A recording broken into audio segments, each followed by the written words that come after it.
Hi, and welcome to the Bible Tribe Word of the Day. I'm Denise Pass with Seeing Deep Ministries, where we see deep in a shallow world and overcome the battles of the mind with the Word of God.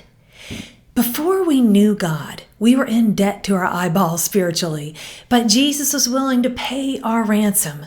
Have you been redeemed? You can be, friend. God says you are His.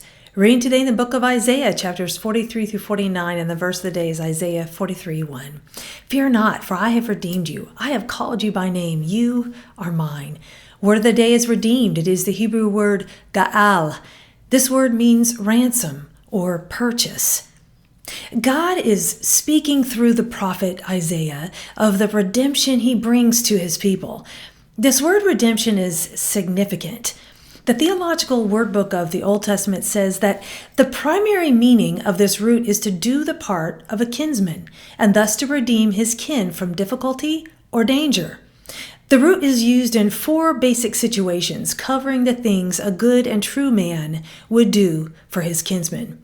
First, it is used in the Pentateuchal legislation to refer to the repurchase of a field, which was sold in time of need, or the freeing of an Israelite slave who sold himself in time of poverty.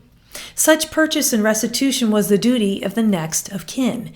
Secondly, but associated with this usage, was the redemption of property, or sacrificial animals dedicated to the Lord, or the redemption of the firstborn of unclean animals. Thirdly, the root is used to refer to the next of kin who is the avenger of blood for a murdered man. The full phrase avenger of blood is almost always used.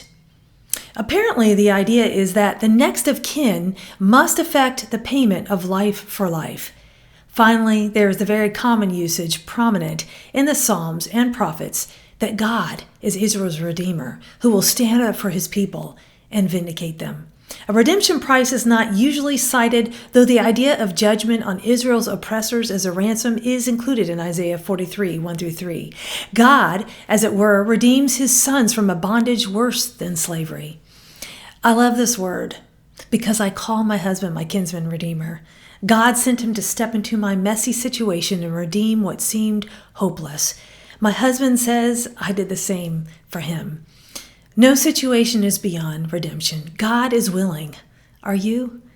Go with God and his precious word, friends. Join us tomorrow in the book of Psalms.